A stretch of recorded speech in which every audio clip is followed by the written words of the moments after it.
Welcome to Defense Diaries. I am your host, Bob Mata. We're super excited to have you all here.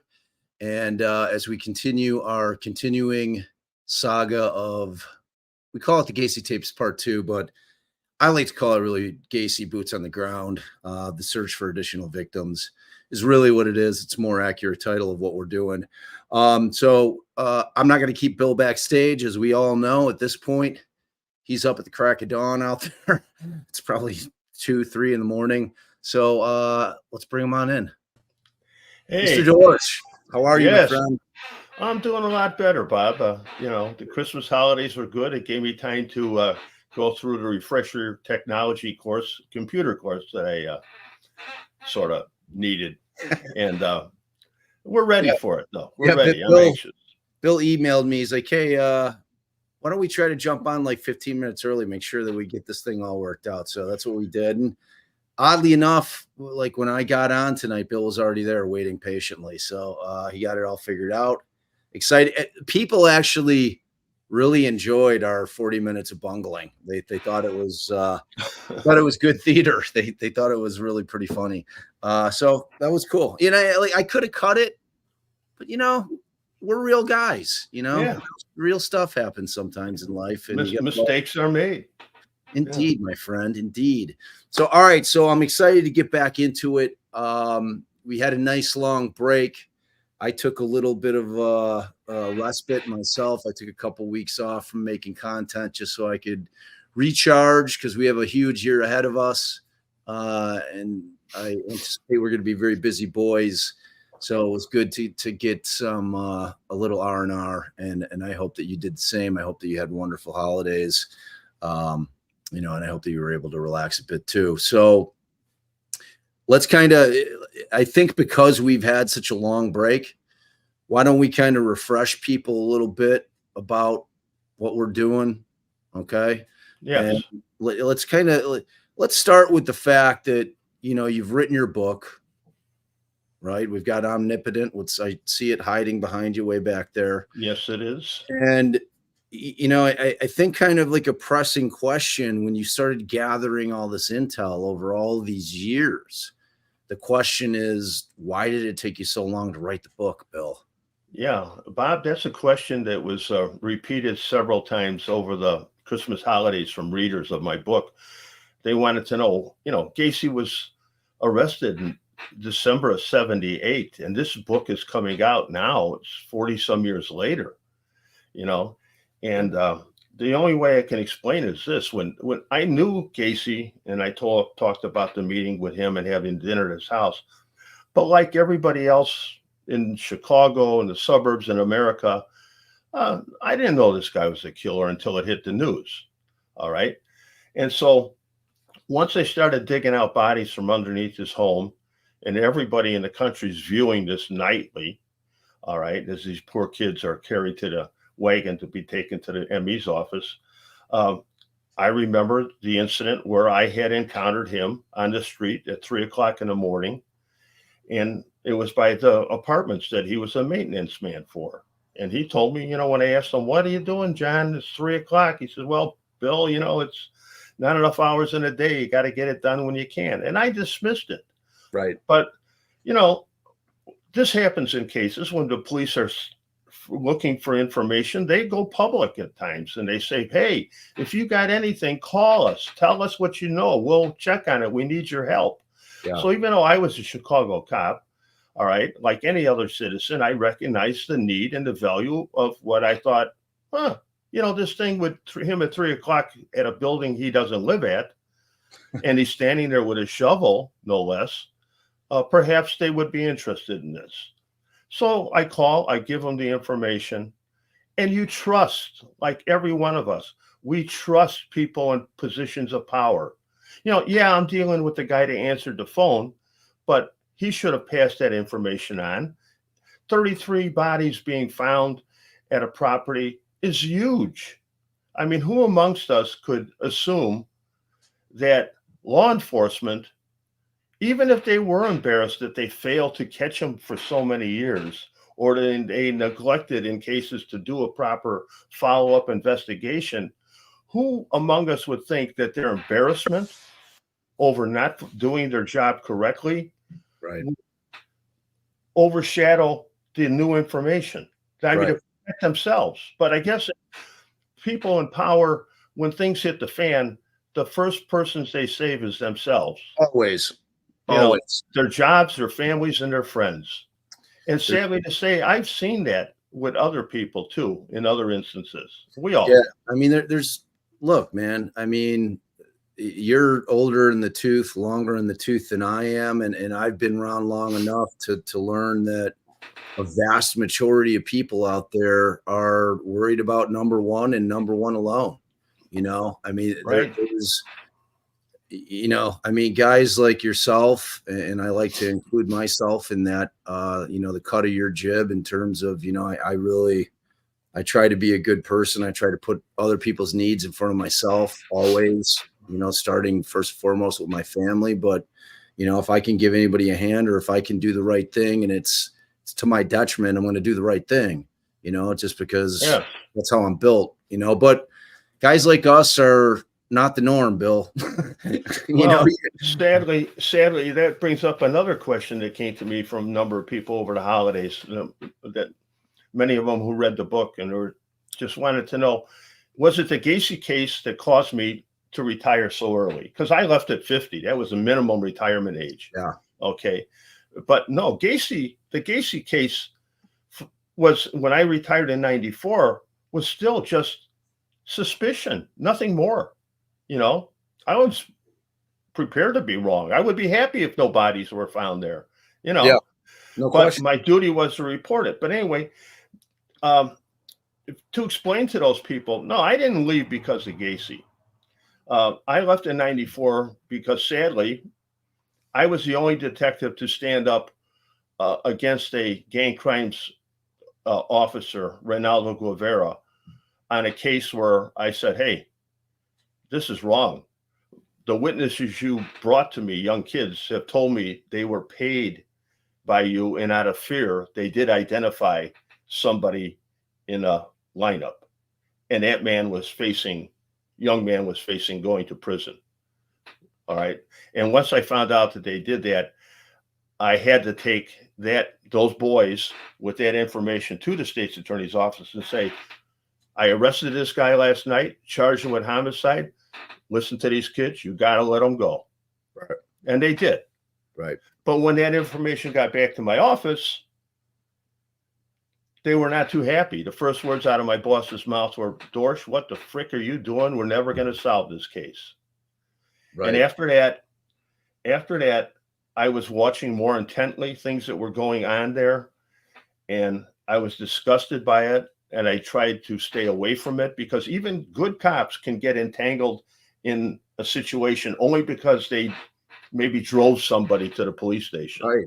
Yeah. And had nothing more to do with it, and knew nothing was going on. It was wrong. But too many people were standing silent, and I wouldn't.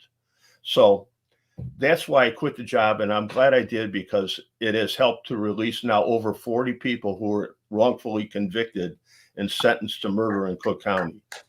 Yeah, and that Guevara story I'm still testifying in that case at times. It's like, my people that have been following me for a long time have heard me talk about it on and off, and it's shocking to the conscience, that story. It's like, it's police corruption to the worst degree that I've ever heard of one cop, really. I mean, he obviously had guys that worked in conjunction with him, but this guy was without question the ringleader, and we're talking, last count, they think that he put about 51 guys, 52 guys in on murder beefs that didn't do it, and like when your boss comes to you and says, hey, Bill, how the hell are we going to solve this case? Well, you didn't solve it.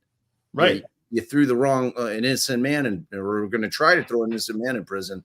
So it's one of those stories that is unbelievable, and once again, Bill Dorcsh is the hero of the story.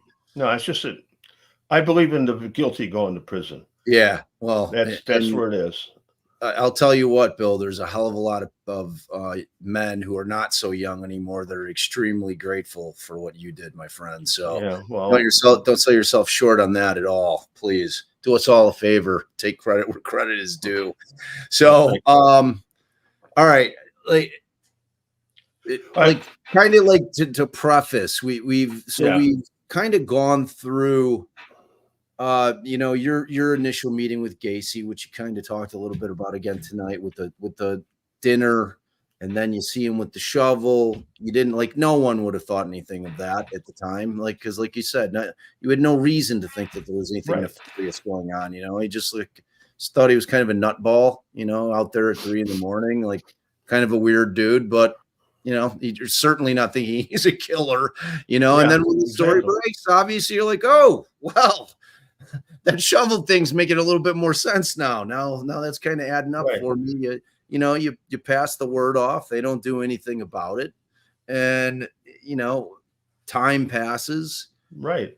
You start becoming more and more irritated with the fact that they did nothing about it. It's really gnawing at you to the point where, you run into this thing with Mrs. Marino, and you start to realize that, this whole case was a mess, that they did nothing other than uncover the bodies from the crawl space. And, they dragged the kids out of the river that Gacy told them about, beyond what they found in the house and in the crawl space and the 2 on the property, and what they found, the boys that they found in the river that Gacy told them about during his interrogations and his confessions. That's it. There was no investigation into John Wayne Gacy in terms of what he did besides what they knew about from the crawl space, the property, and the river. Nothing. I cannot be clearer about that. They did nothing. Bill Kunkel, who I really I cannot, rest in peace, first of all, but I could not admire him more. He's a man of integrity. He was a man of honor. He was one hell of a state's attorney. And he put the bastard down. It's I have nothing but love and respect for Bill, and I'm talking about Bill Kunkel, but when I asked him, even he was he didn't want any more bodies. They were having a hard enough time trying to identify the ones that they had. And he had the job to try to go to trial to get this guy, executed. That was what Bill was concerned with. The concept of if they recover another body, another victim, theoretically kicks the trial. Yes. If they had a trial date, and that thing went to trial very quickly. Oh, quick. There's cases that take 8 years before they went to trial in Cook County. Exactly. For one victim. Exactly. It was and my father was prior, he had just hung his shingle probably about 3 months prior to Gacy breaking. He had been at the public defender's office for 12, 13 years. He was the head public defender of the felony division. He was in the shit. He was handling the worst of the worst in there. He was the best felony lawyer over at 26 and Cal for the PD's office. So he was, he was a highly trained litigator by the time Gacy rolled around. And when that case hit, they're going to trial, within a year. And the issue of whether or not they're going to sever all the charges, because something that people don't really think about in these serial killer cases is that these victims were not killed on the same day, a vast majority of them. Gacy definitely had a couple of doubles in there, but these kids were killed over years. So theoretically, there's a very strong argument that each and every case should be severed, and they try each and every case separately, and they ultimately landed on that's implausible, but let me say this: had Gacy not given the confessions, I think that there would have been a much stronger likelihood that they would have tried to sever the cases, because they didn't have any evidence of him actually getting these kids and killing these kids, other than stories where they're able to match up, like Bukovich, little John Bukovich. Like, his father knew that he had gone over to Gacy's house, that he had, obviously gotten that argument about getting his paycheck, and he left, but Gacy hunts him down that same night to go back. So his father knew that Gacy was one of the last people that he had seen, much like with Rob Peast. However, that's all they had, really, but then you have John Zick. You've got his ring in there. You've got some of the kids where they find some property, but again, that's not really proof that he killed them. It's proof that he buried them in the house. Yes. This is where it gets interesting when you and I are very hot on the whole Rossi and Cram thing.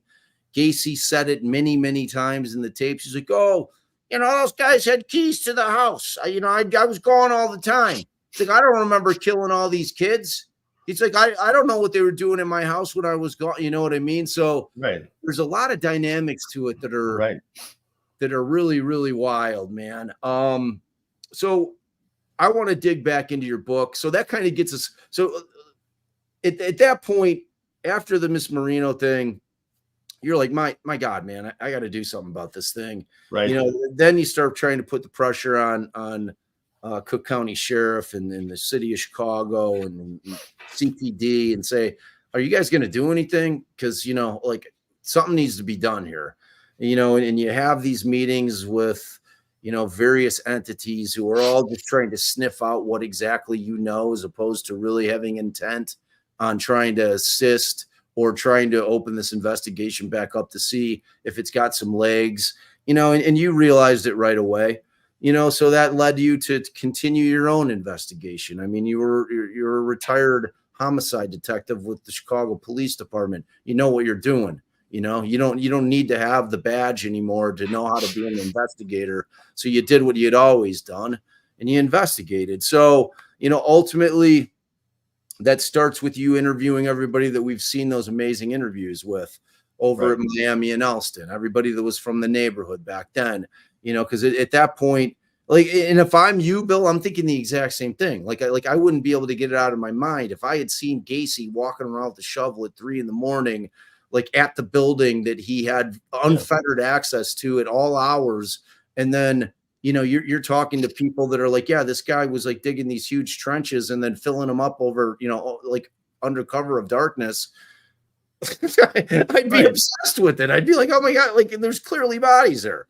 Right. So, I mean, in terms of that, there's no question. So that kind of like gets us up to speed. Why don't you kind of dive into like who you start talking to next? Like who do you really kind of like dig into, like after you talk to all the residents of Miami and Elston? Because we believe there's much more than Miami and Elston. We think that was just the easiest place for him to dispose of the bodies. This guy was a contractor that had access to properties all over the place. Oh, he did.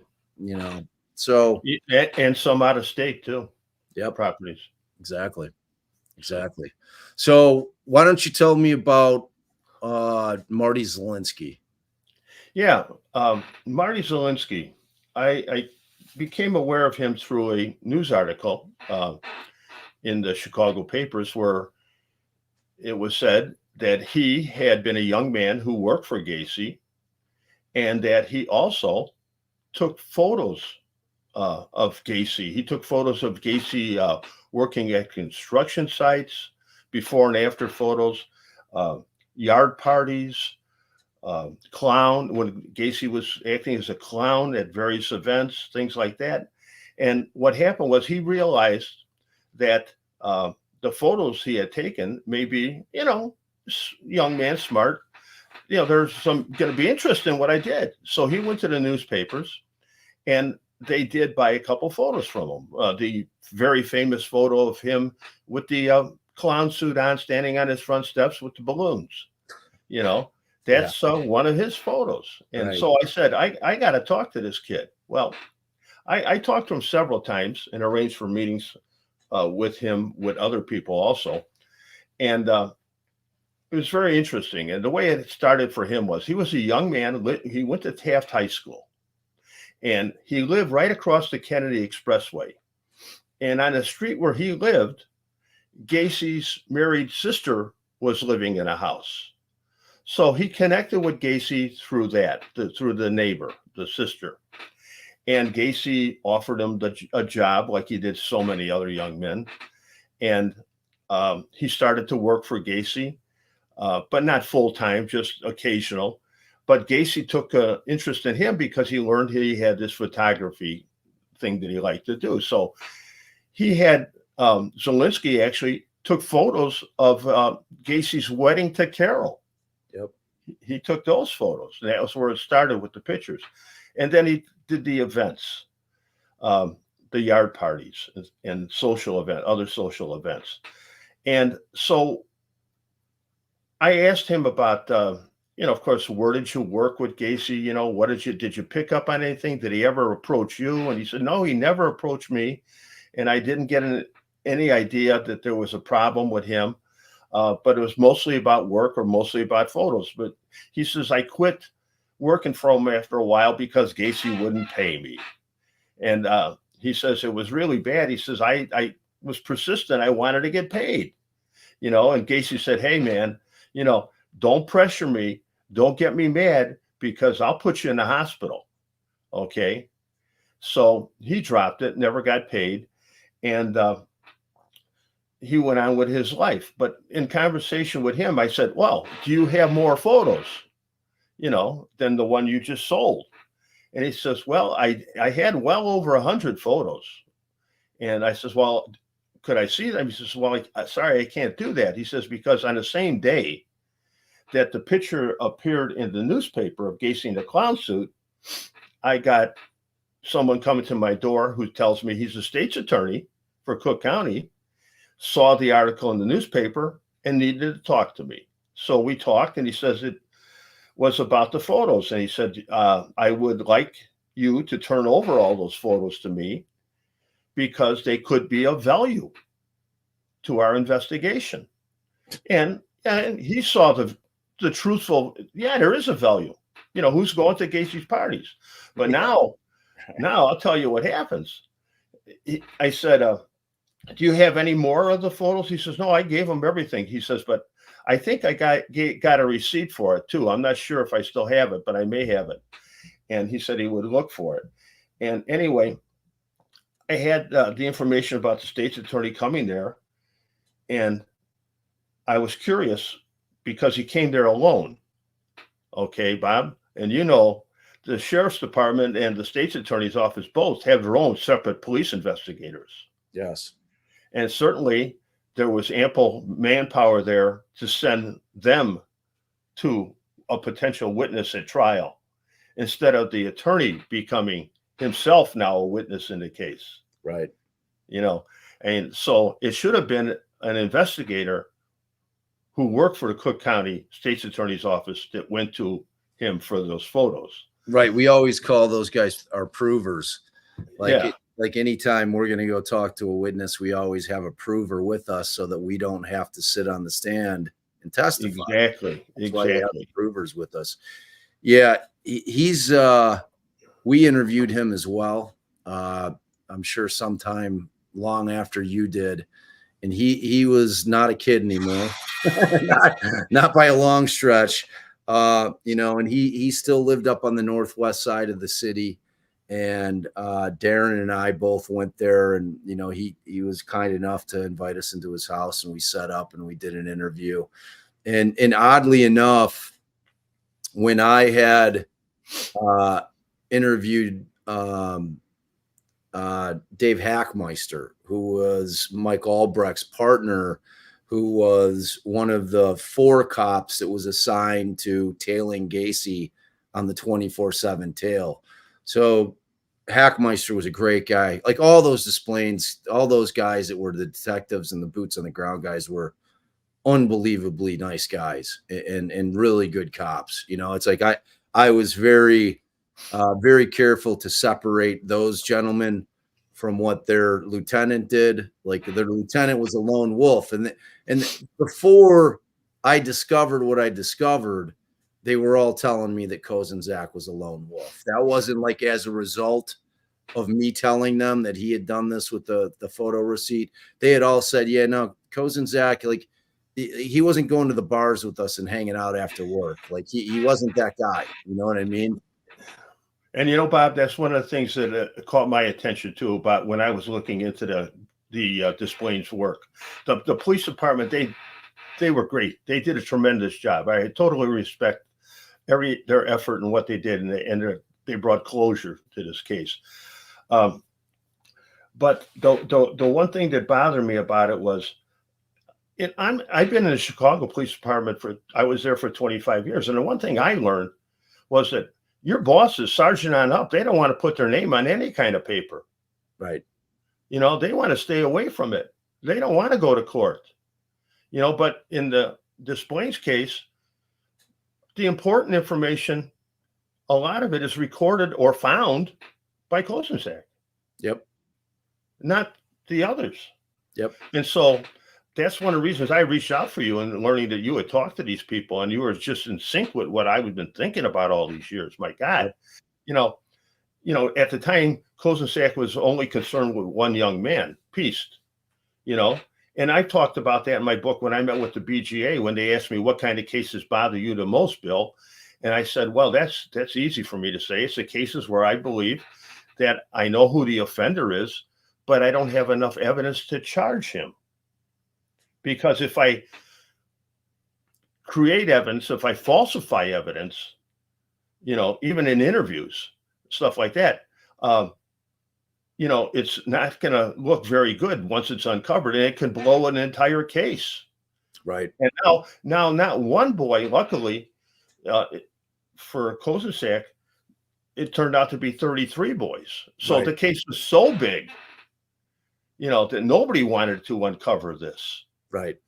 You know? Yeah, I mean, it got lost in the shuffle. You know, it's like when it was just Rob, you know, and Kozenzak's doing what he's doing, and you and I both know that property evidence log that was actually entered into evidence. Like if you go down to the Cook County archives and you have them pull out the Gacy file, which is like 6 carts filled with huge banker boxes filled with documents.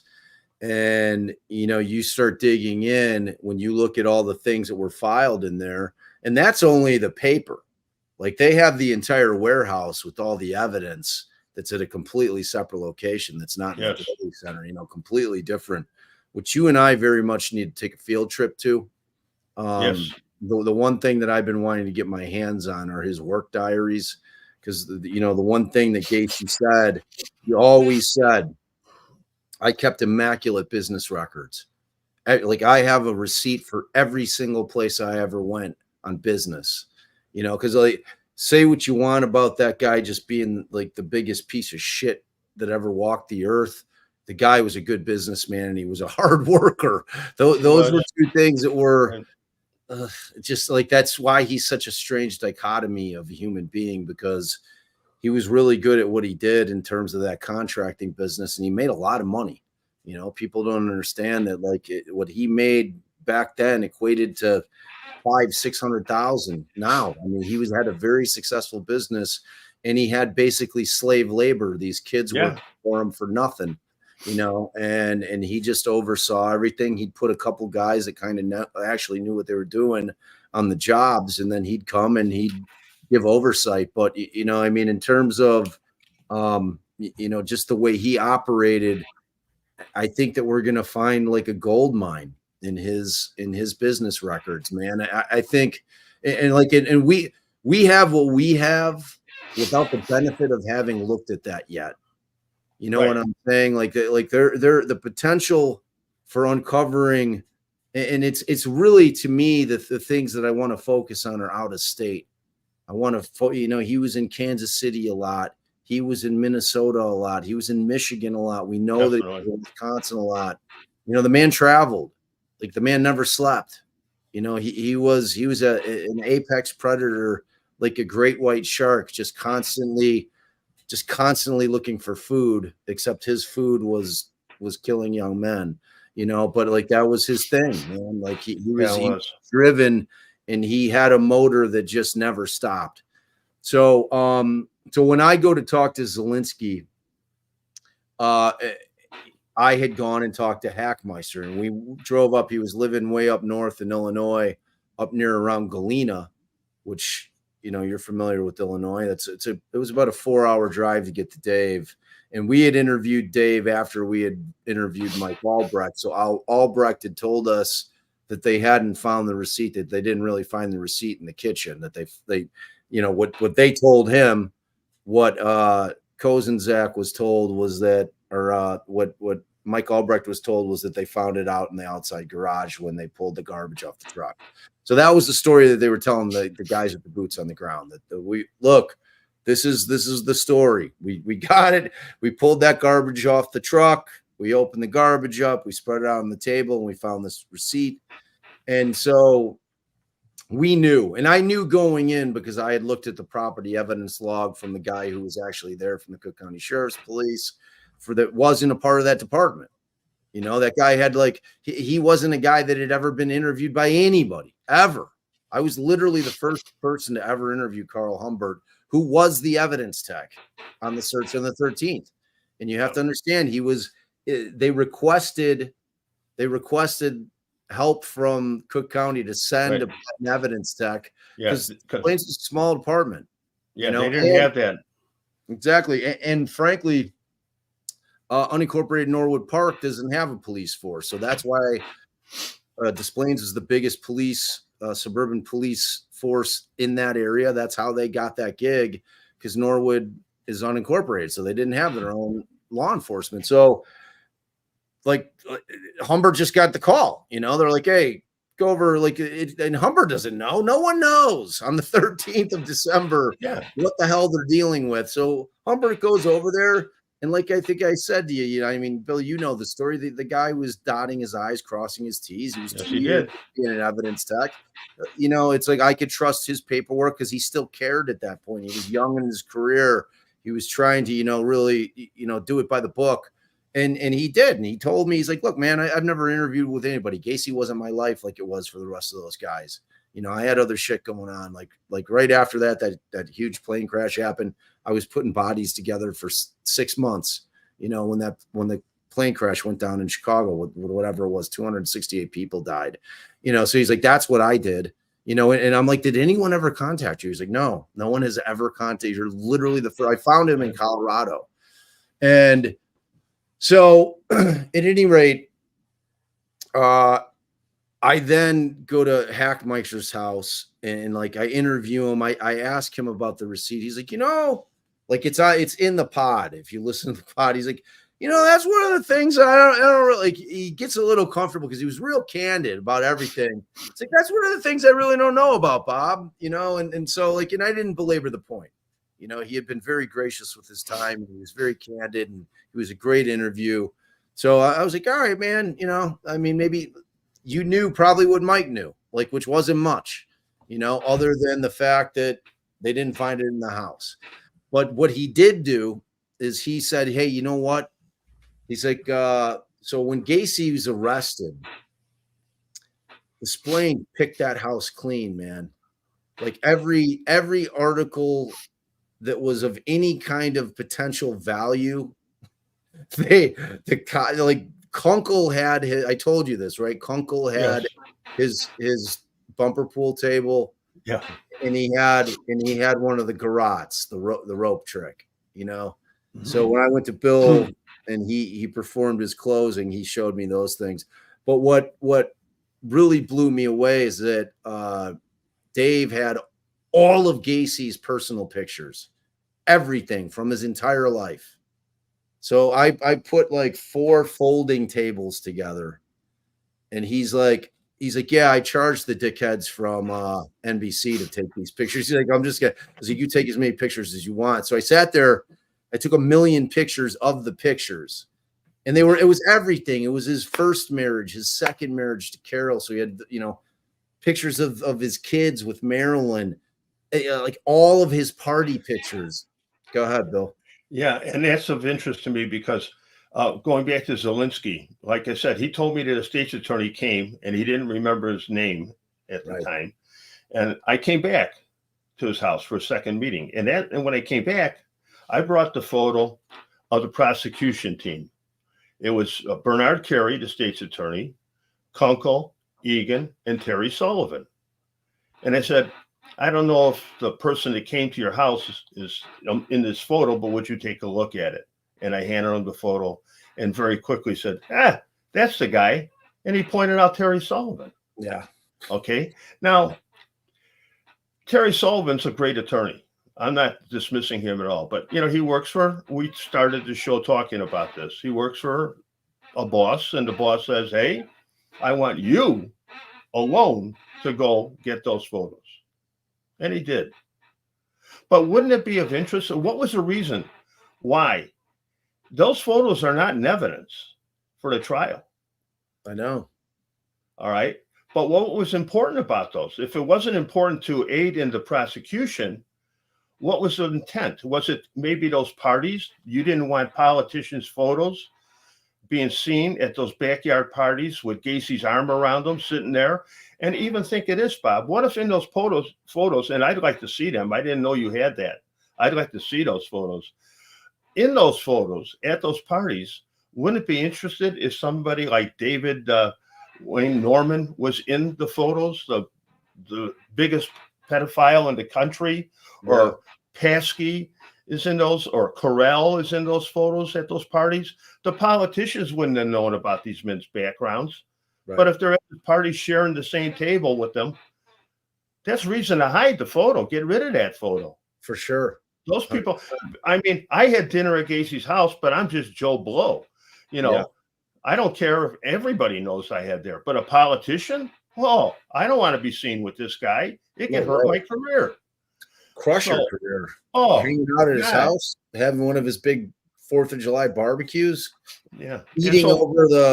Eating food that he's cooking over one of his victims on that bar. I mean, that's not a good look for a politician. Right. So you're not in a criminal case, you're not supposed to be able to pick and choose the evidence. Right. If you thought it was important to go get the photos, then that should be you as the defense attorney certainly would be up out of your seat very quickly if you would learn that. I mean, the fact of the matter is that had they done any real investigation, they might have been of value, but it was quickly determined that they weren't going to do anything, because the way it worked is that Sullivan was actually the kind of the lead guy over at the third, at the Third Circuit up in Des Plaines. Right. So he was in Rolling Meadows. So this 10-day period that the investigation is going on, Sullivan was the one that was overseeing everything. Sullivan was the one that was helping draft the warrants and the affidavits for warrants. Bill Kunkel had no idea that this investigation was going on. Bill Kunkel was furious because Bill Kunkel was in, obviously 26 and Cal. He was with the big boys. Right. So, Bill Kunkel gets the call. The first he ever hears John Wayne Gacy's name is the night that they start uncovering the bodies on the 21st. Never heard of it. Never heard about the investigation. Right. Nobody ever called him. Sullivan didn't call him and say, hey, Bill, we might have we might have one coming down the pike here, a big one. We had this kid gone missing, but they didn't know he was a serial killer. Right. You know what I mean? At that point, they're just investigating Rob Peace gone missing. That's it. So when you get to this circumstance with the receipt, and I have to believe that Terry Sullivan absolutely knew what was going on with it. Because I mean, lawyers look at, if my father would have asked one question to whichever cop testified about the search on the 13th during the motion to suppress, which was filed, and I think that it was Albrecht on the stand. I think it was Mike. If my father would have asked the question, who was the evidence tech? Like, who was the guy who was following you guys around and noting the evidence that you found on the search on the 13th? If he would have asked that one question, the entire house of cards would have collapsed, bro. Oh, That's yeah. all it would have taken. My Yeah. father was never given any of Cook County's documents that were sent to Kozenzak because Kozenzak intercepted them. As you aptly noted, you know who signed off on all those reports? Kozenzak. That was it. It wasn't his sergeant. It wasn't. It was everything was signed off by Kozenzak, Right. and Kozenzak prepared that thing. So, you know, when you talk about Terry Sullivan in those pictures, it's hard to know what he was going to do with them. You know, when I look at it in light of every cop was grabbing what they could get because they knew that this case was going to be one of those cases in American history that shit's going to have value. You know, I can guarantee you who still has Marty Zelinski's pictures. I guarantee you they're right in Terry Sullivan's drawer, like in a box. I get without question, they're still there. Except I think Terry, like somebody told me Terry passed away. Was that you? No, he's alive. Okay, yeah, I thought he was alive too. Because somebody told me like after Kunkel died that Terry died. Because I tried desperately to get him on the podcast. I so very much wanted to interview him because I was going to ask him the hard questions. Right. You know? I mean, I was going to put it to him, and I was dying. You know, instead he had Larry Potash sit there as a go-between. Right. You know, I came on, told him about it, and then he tried to poo-poo. He's like, "Oh, it was probably a clerical error." I'm like, "No, man, this isn't a clerical error. Right. It's anything but." So, at any rate, when I get out the Zelinskis, like the whole point of me telling you that is I start showing Zelinski these pictures. Okay, and unfortunately, there were so many that I couldn't take them individually. So I took them, like I got pictures of every single picture, but they're in groups. You understand what I'm saying? I split them out all over 4 tables. So you got it, like, but they're good pictures. I could blow them up. You can see detail. You can see the faces. I posted a bunch of them on Reddit a couple of years ago because they're fat. But so as I'm going through them with Zelinski's like, holy shit. It's like, really? He's like, let me see them. So I pull out my iPad and I'm pulling these. He's like, oh my God. It's like, that's my picture. That's my picture. So a bunch of the pictures that actually ended up with, so like Sullivan got Zelinski's copies, which were obviously from, you know, that he had developed from, what do they call it?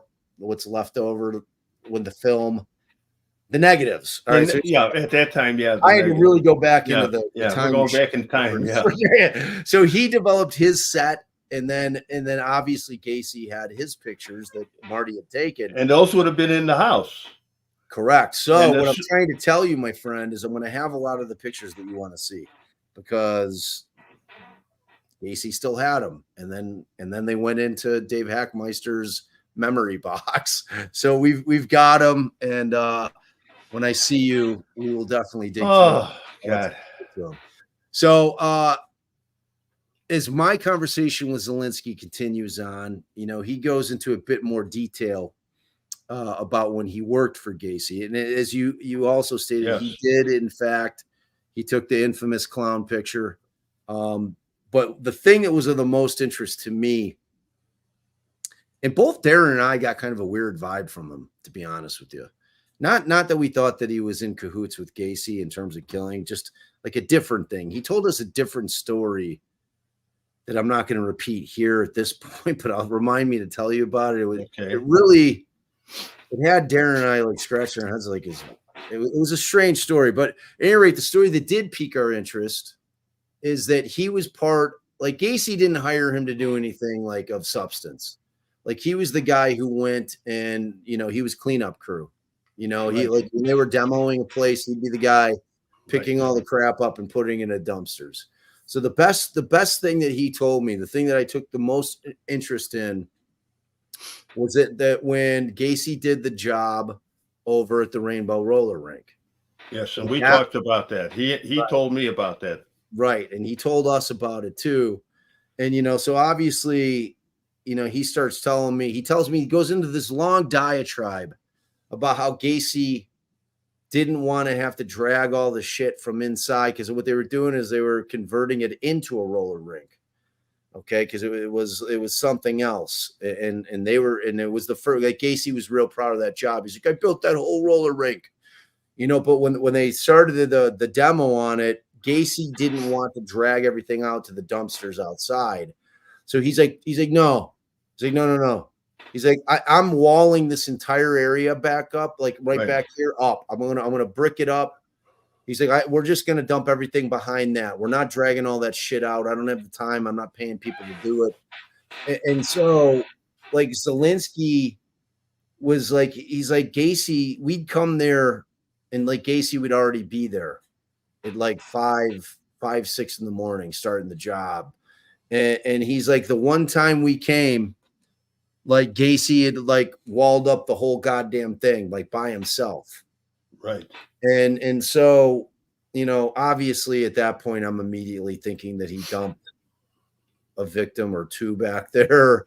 Right. And then when you and I first met, they had found when they actually did, they had demoed a portion of that building, and they actually end up finding human remains back there.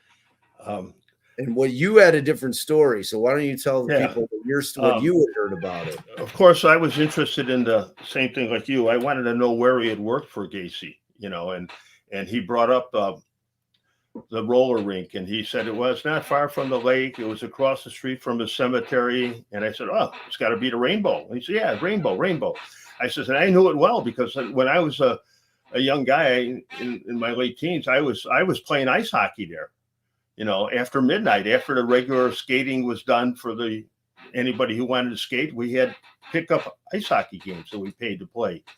And so I knew it well. But what happened there, he told me the story about being there to help remove fire debris. There had been a fire, and I checked, there was a fire there, but not in the ice rink. See, alongside the ice rink was a music venue, okay? A stage, center stage. All the big rock groups were coming there at the time, and they would come there, and there was a fire and a lot of damage. So Gacy was hired and brought Zelinski, and Antonucci was there also. And Zelinski definitely remembered Antonucci. And he tells me about them carrying out debris and throwing it out, not into a dumpster, he says, but in this alcove on the side of the building by the alley side. And he questioned Gacy. He says, why are we dumping it here? And he says, well, dumpsters cost money, was the response that he got.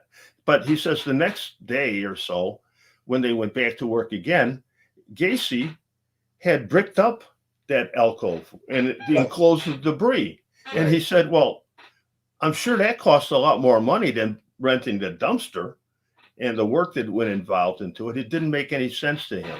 Right. Okay. But yeah, he was very inquisitive about the Rainbow thing. And the bodies that were found were actually found in 2003.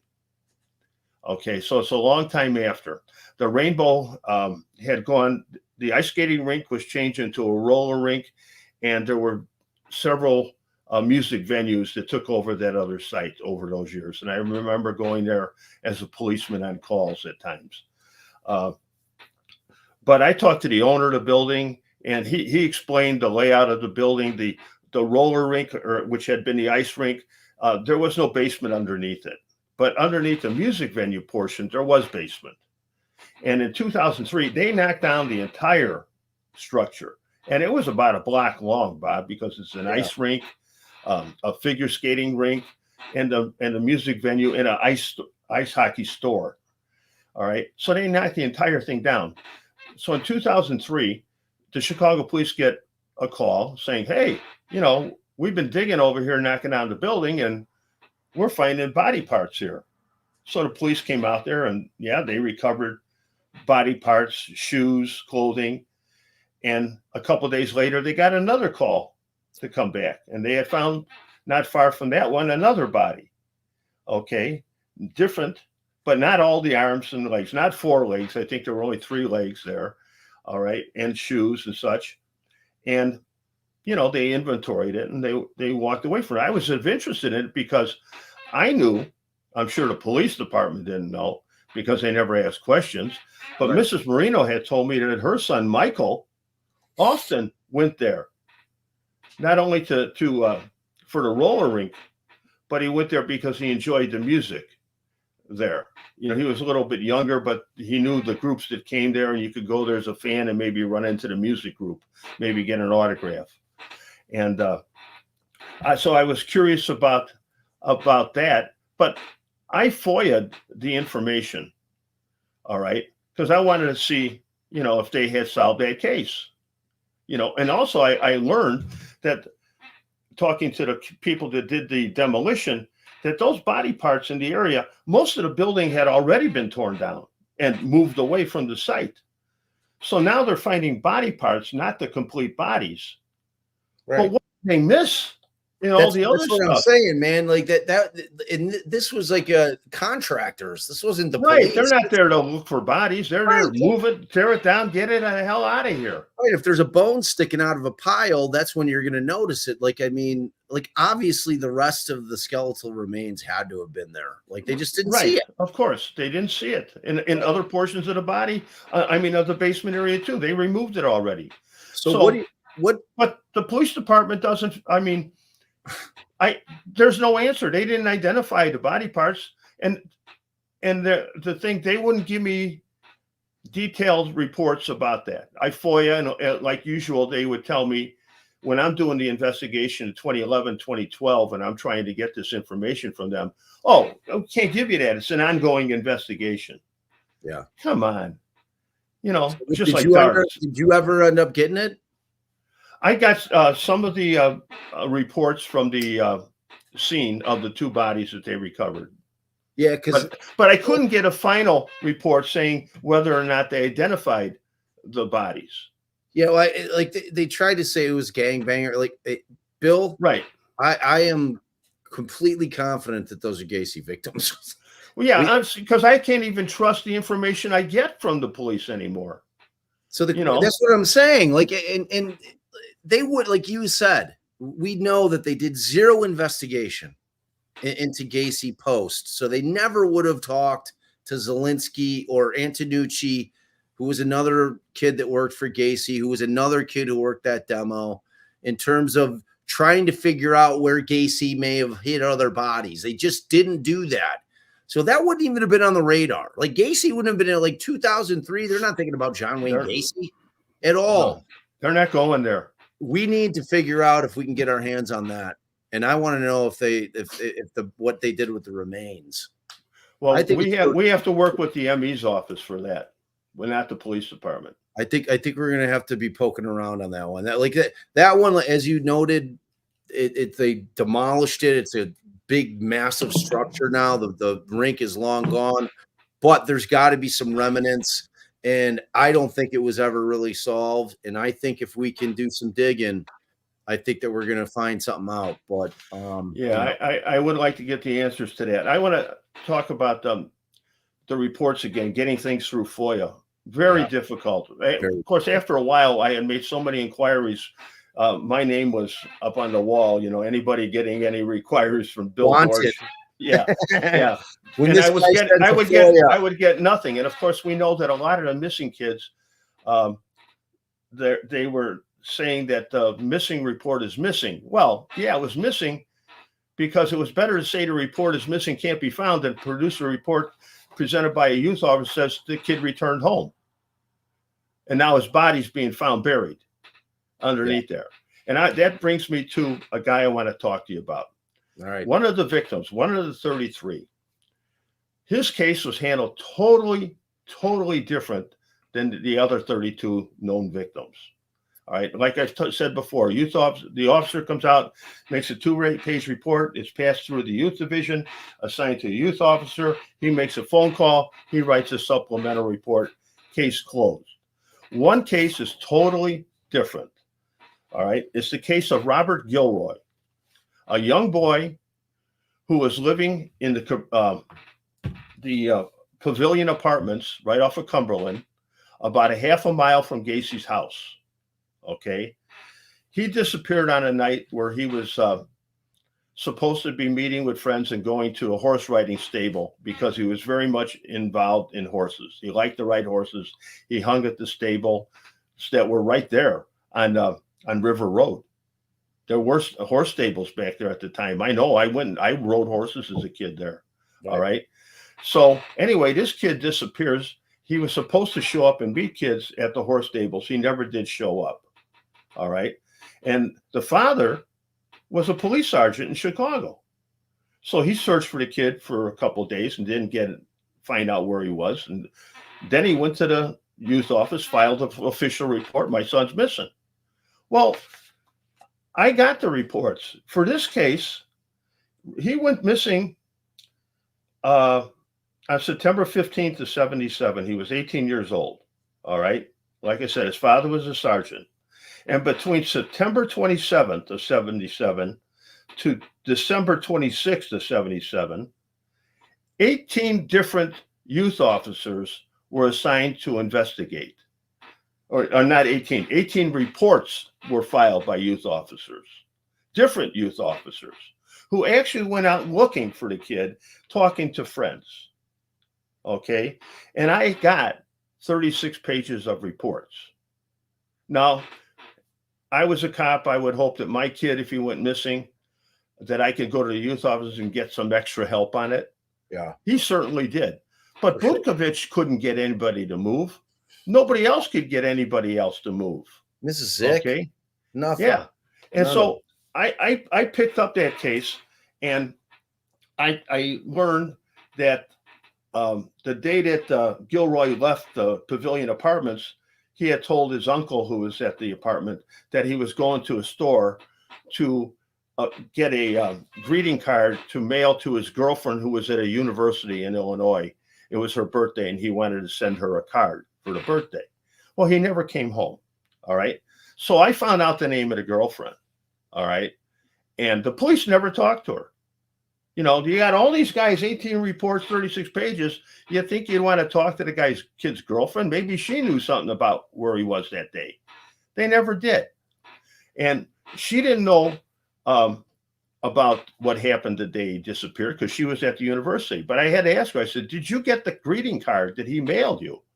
And she said, yeah, I did receive it. And I said, wow, you know, do you still have it? She says, you know, I may. I will have to look.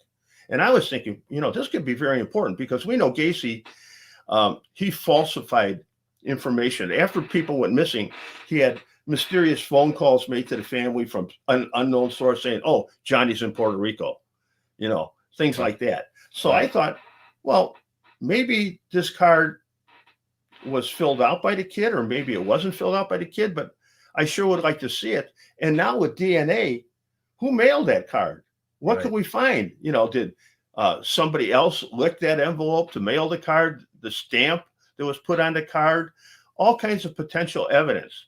But it was never asked for because nobody ever talked to this girl, you know. But she did receive the card, but she said she could no longer find it. Yeah. So I mean, I thought that.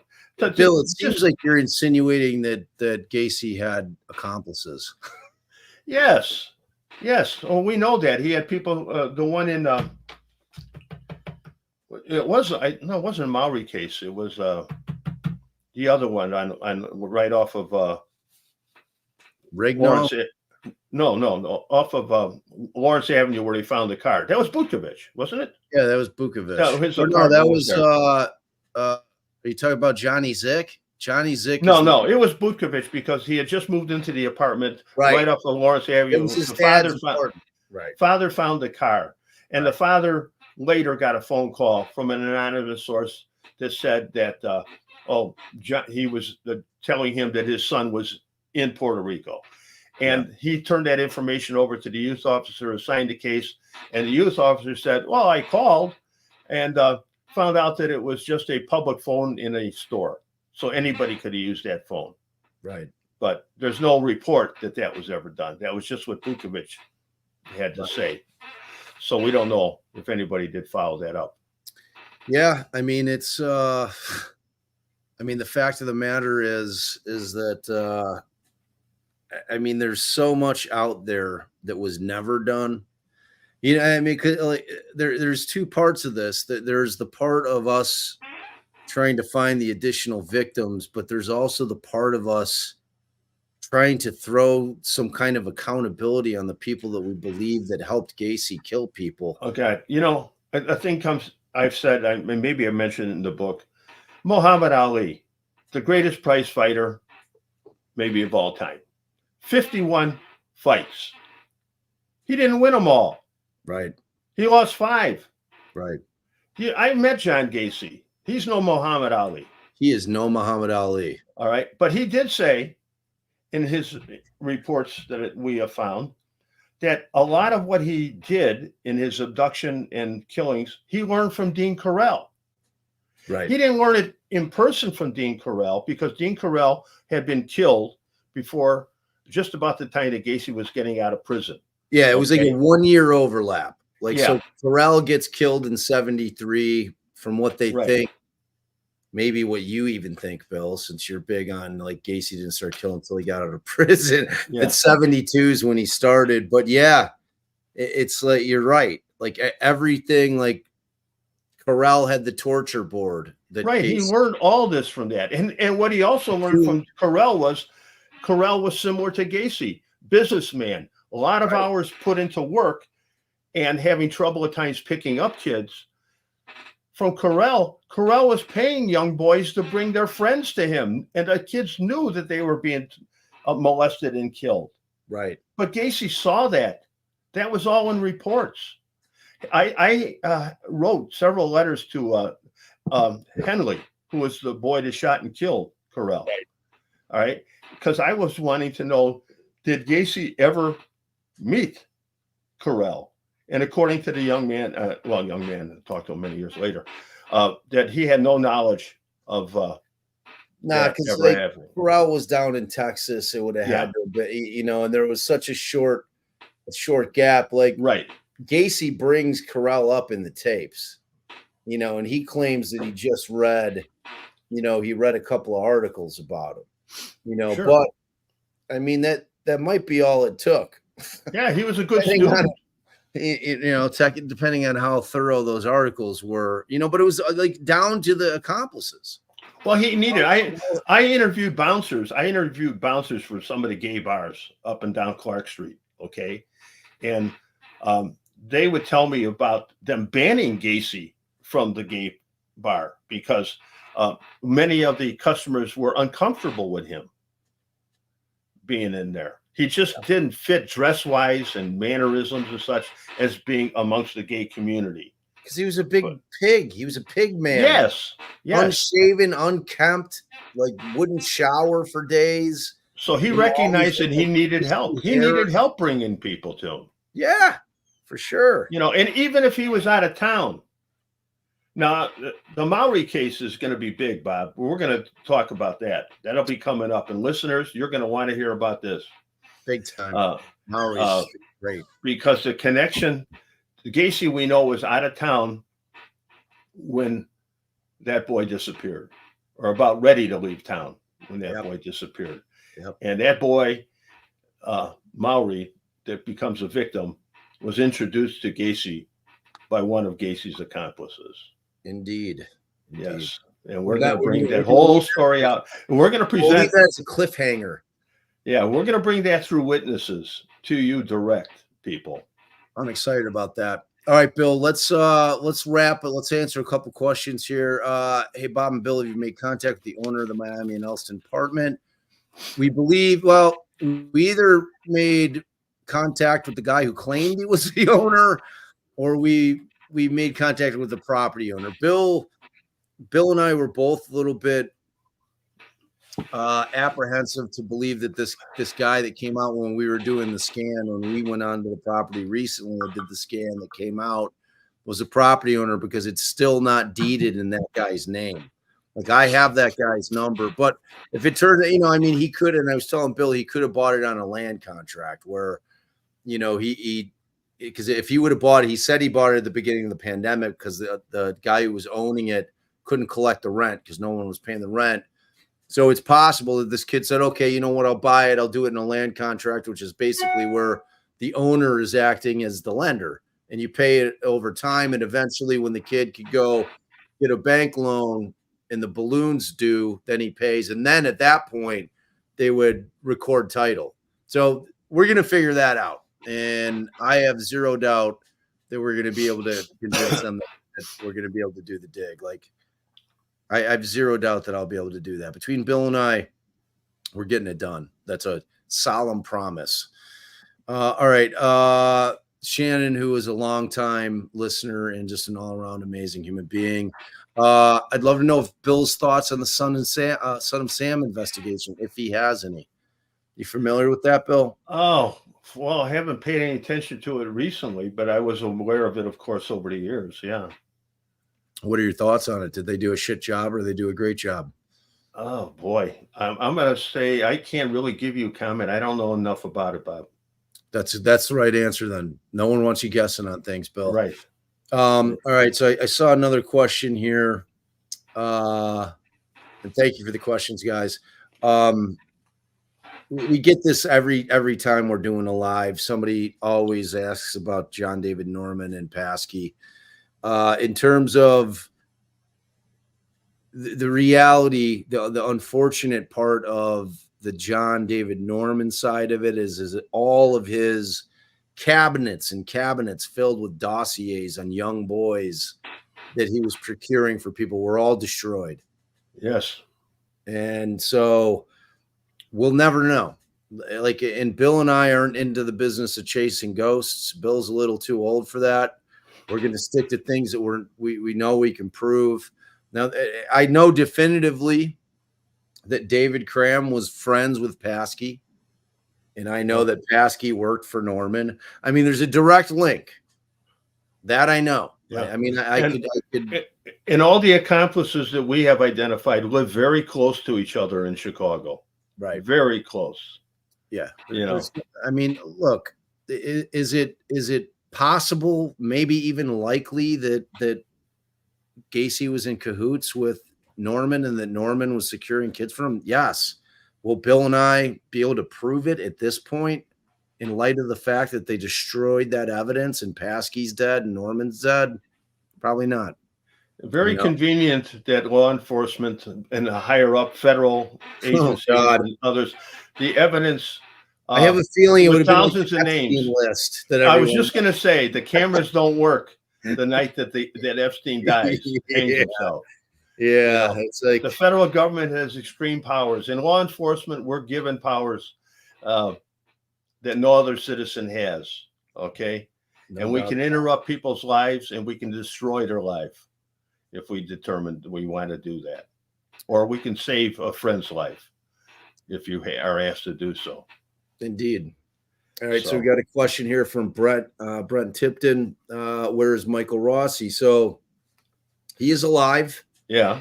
And well, I actually made phone contact with him when I was doing our pod, and I asked him if he'd allow me to interview him, and he wanted $50,000 for me to interview him. And I said, you want me to pay you $50,000 for you to feed me a line of shit? I'm like, if you're willing to tell the truth, I'll come and pay you $50,000. He told me summarily to F off and hung up the phone on me. Well, we're going to get into his criminal background. That's not been public. We're going to introduce people to the real Michael Rossi. I can't wait to start digging into Rossi, man. That's so Cram is dead, hung himself in the forest preserves, which I thought was very telling. Strange place to kill yourself, in a tree in the forest preserves. Hung himself, Bill. Weird. Right. Guilt, Bill, maybe, maybe possible. This one's a good one for you, Bill. Is Mrs. Marino still alive? Yes, she is.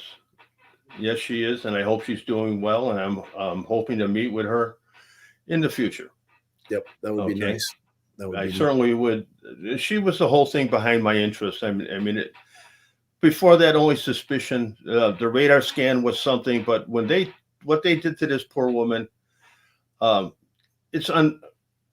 As a policeman, I'm disgusted with it that you would treat somebody like this, just to keep them silent.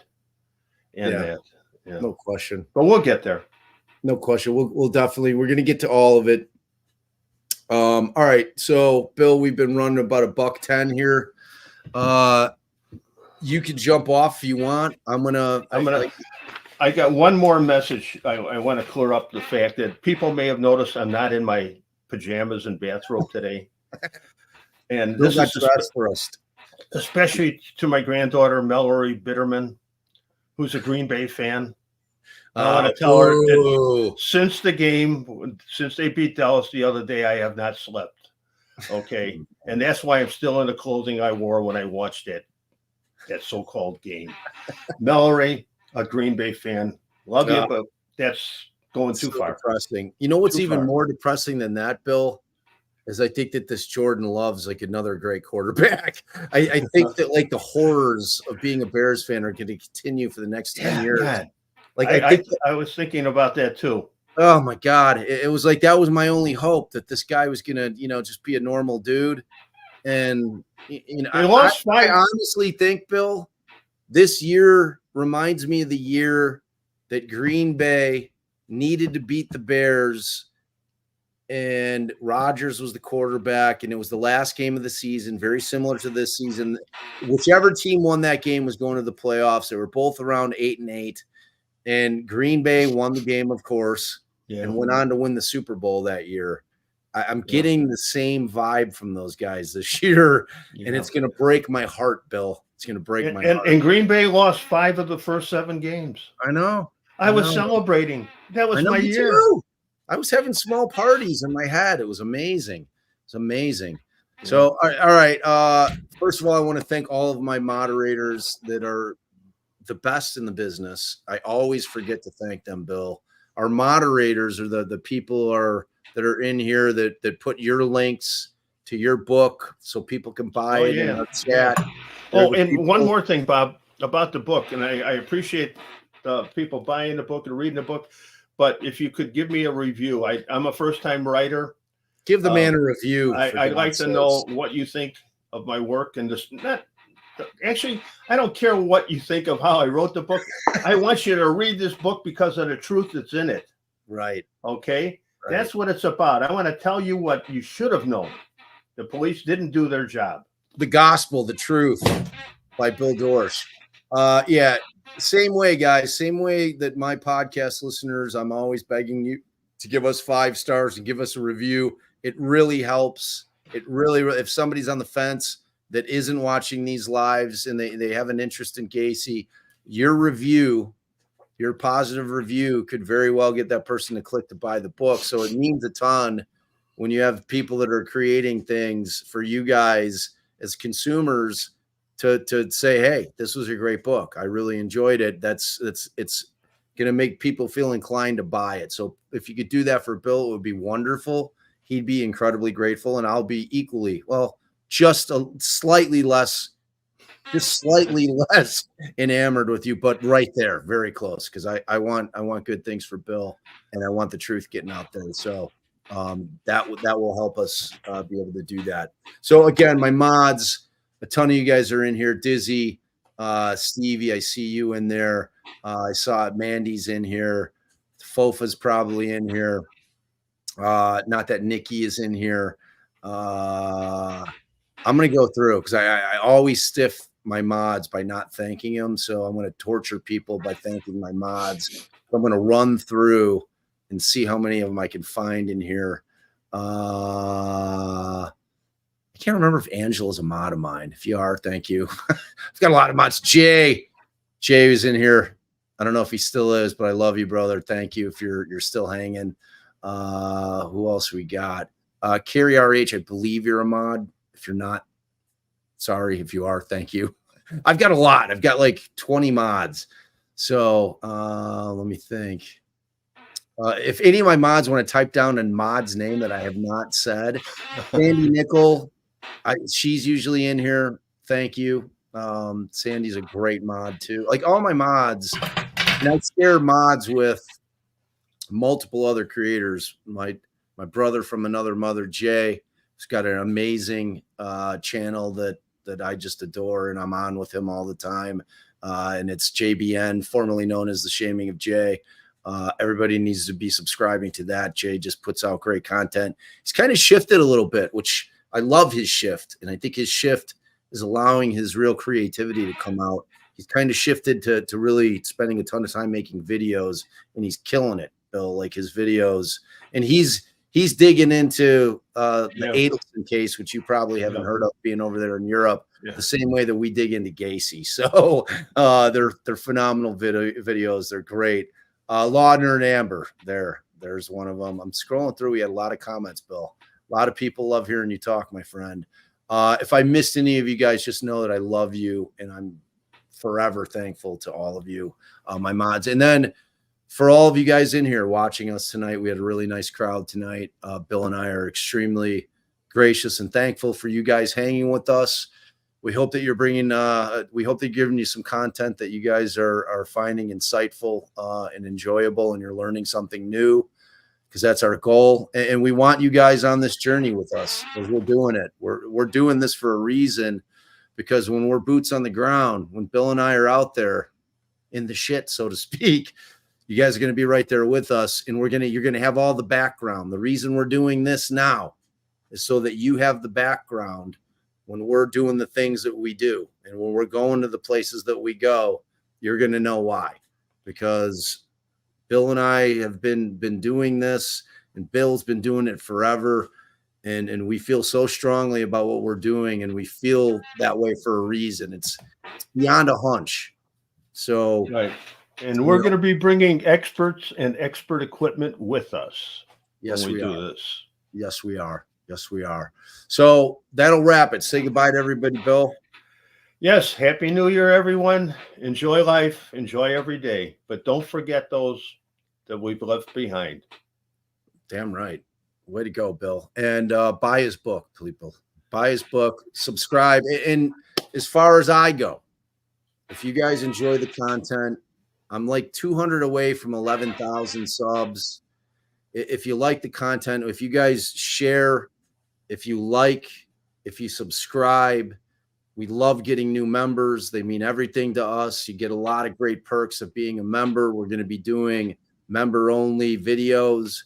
Bill and I will probably do a member-only video just to entice you guys to become members. But sharing, liking, and subscribing is huge for us. So, and if you guys like it, let people know. You know, we can't be found unless people hear about it. So we're extremely grateful when you guys do that. And like I always say to end my podcast, you guys are the key to this whole thing, because without you, I'd just be an old man talking about an old case. Talk to you next time. Good night, guys. Good night.